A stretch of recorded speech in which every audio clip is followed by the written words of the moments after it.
A very good morning to all my dear students. Today we are here to study about polyphase circuits from Elements of Electrical Engineering. I am Dr. Archana Nanuti, Principal of Dr. Jivraj Mehta Institute of Technology, Anand. So, what we are going to learn today? Today we will learn what three-phase circuits are and how to solve balanced three-phase circuits connected in star and delta configurations. Then we will study the relationship between line and phase parameter values in star, that is Y, and delta connected three-phase circuits. We will learn the phase sequence of a three-phase circuit, how to calculate the active power dissipated in each phase and total active power dissipated in a circuit. Then we will study measurement of power by various methods and what is balanced and unbalanced load, what is the significance of balanced system and unbalanced system, that we will learn. So this picture gives you the basic idea of the transmission of power, how the power is transmitted. As we can see, it is transmitted by towers, the transmission towers which are carrying three-phase system, three-phase power, which is transferred from generating station to the distribution station.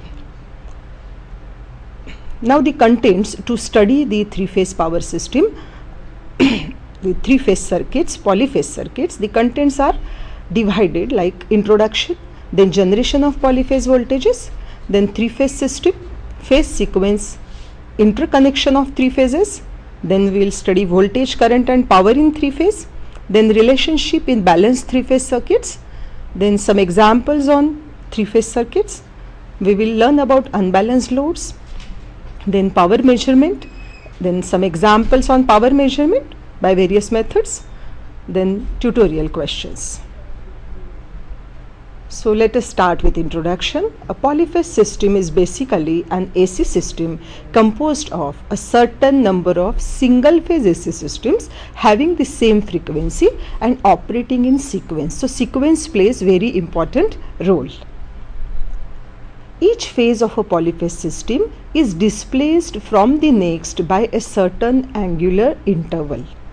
This certain angular interval means it is a formula for certain angular interval, that phase angle is 360 degree by m, or it is given by 2 pi radians by m, where m is number of phases. In any polyphase system, the value of the angular interval between each phase depends on the number of phases in the system.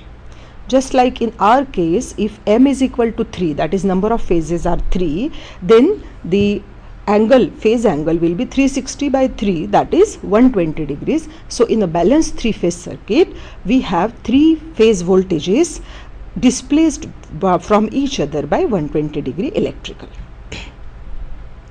Three-phase system, also referred to as three-phase circuits, are polyphase systems that have three phases, as their name implies. They are no more complicated to solve than single-phase circuits. In the majority of cases, three-phase circuits are symmetrical and have identical impedances in each of the circuit's three phases. Symmetrical means the power factor is same, the impedances are same, then they are called balanced or symmetrical systems. Now each branch can be treated exactly as a single phase circuit, because a balanced three-phase circuit is simply a combination of three single phase circuits. Therefore, voltage, current and power relationships for three-phase circuits can be determined using the same basic equations and methods developed for single-phase circuits. So we don't need to go for some complicated calculations. Same formulae which are used for single-phase are used for the three-phase. Non-symmetrical or unbalanced three-phase circuits represent a special condition and their analysis is more complex. So unbalanced condition comes whenever there is some abnormal situation like fault, like open circuit or short circuit. In that case, we have to carry out the analysis, which is more complex. At this level, we will concentrate on balanced circuits only. Now comparison between single phase and three-phase system. So from the waveform itself, you can notice that in single phase, the instantaneous voltage may be zero, the instantaneous power will also be zero. But in case of three phase, as we can see, they all have 120 degree phase difference. Suppose this is the first phase, this is the first phase, phase A, it is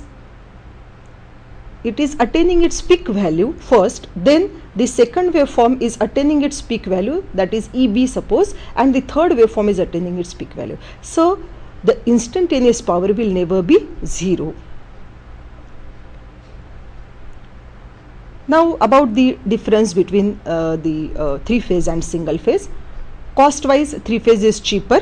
The size of conductor in three phase is 75% only the size of the conductors in single phase with the same rating of power.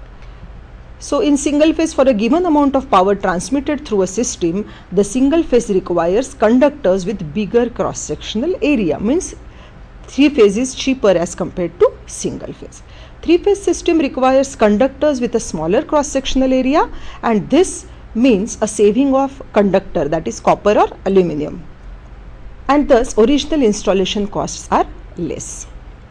This means use more copper in single phase, so the cost will increase in case of single phase.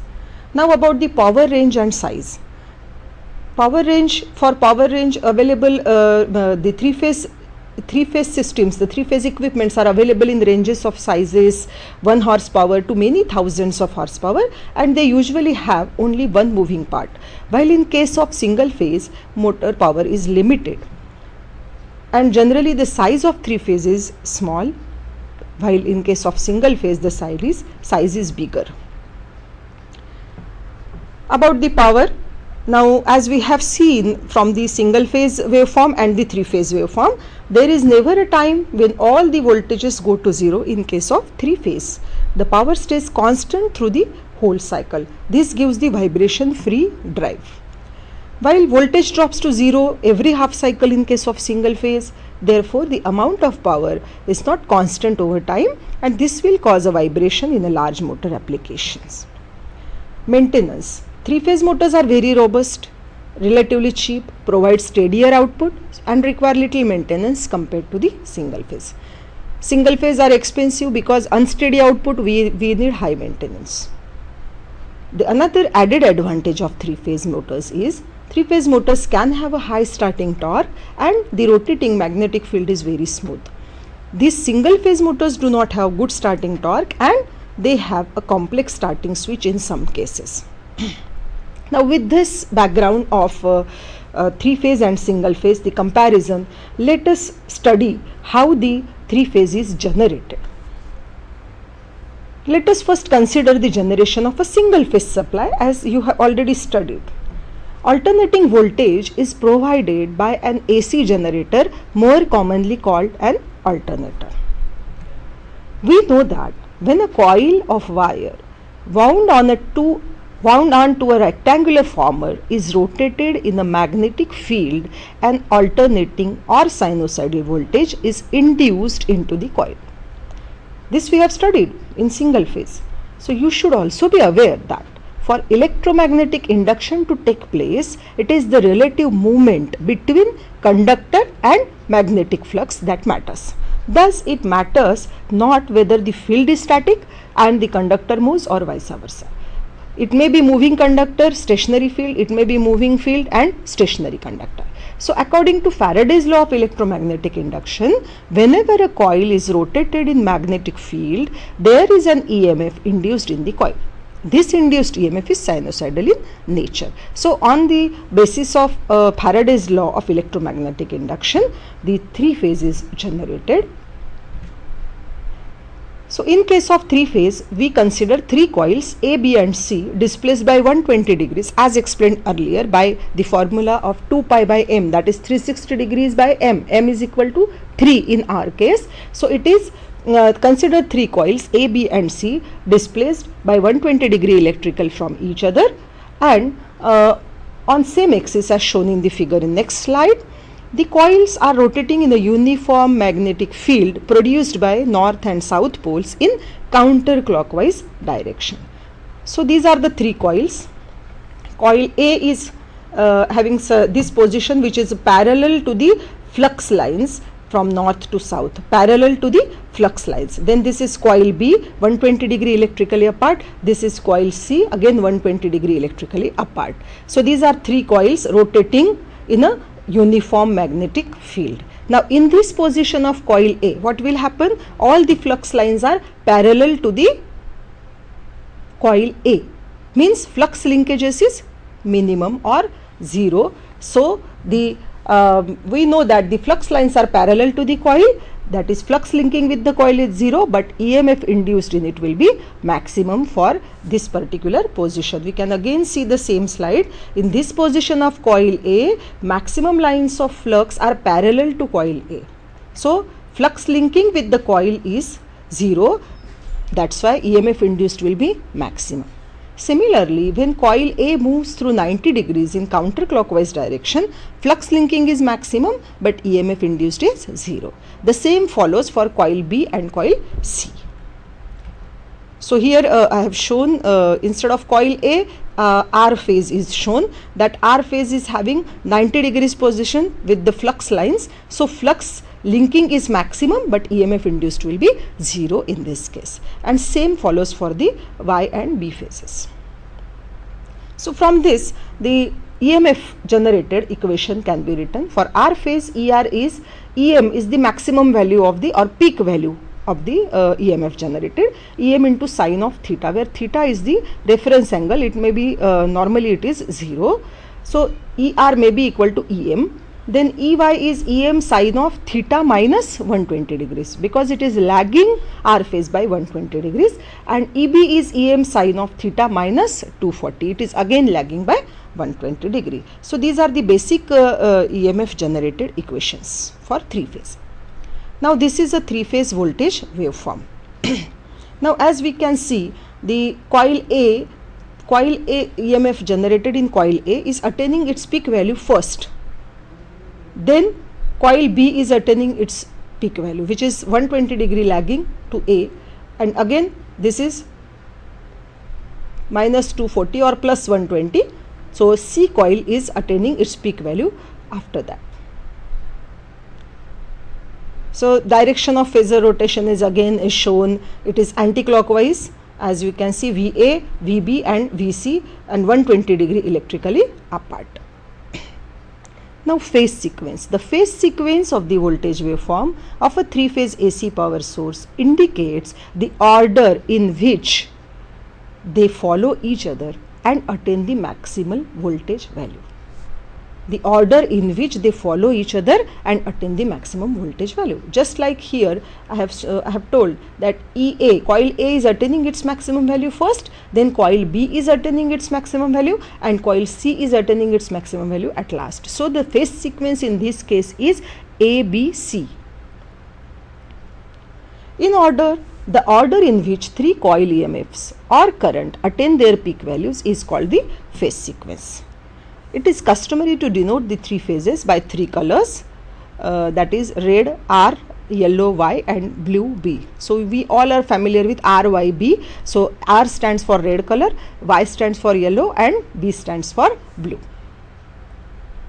Now what is the importance of phase sequence? Why it is necessary to maintain some order as per the waveform attains its peak value? The phase sequence of a three-phase AC power source is important because it determines the direction of rotation of any three-phase motor connected to the power source. If the phases are connected out of sequence, the motor will turn in opposite direction and the consequences could be serious. For example, if a three-phase motor rotating in the clockwise direction causes an elevator to go up, connecting the phase wires incorrectly to the motor would cause elevator to go down when it is supposed to go up, and vice versa, which could result in a serious accident. So phase sequence is very, very important. Again, from the 360 degree distribution, 0, 90, 180 and minus 90, this is EA, which is the reference phase, then EB, which is lagging by 120, then EC, which is lagging by 240. This is the phasor diagram for three-phase voltages, and they are rotating in anti-clockwise direction.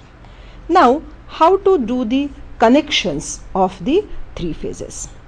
how to connect the three phases. Suppose we have three coils, say A, B, C, having starting end A1, finishing end A2, coil B having starting end B1, finishing end B2, coil C having starting end C1 and finishing end C2. Now with these three coils, if I have to do the connections of three phases, there are two ways of connecting the three phases.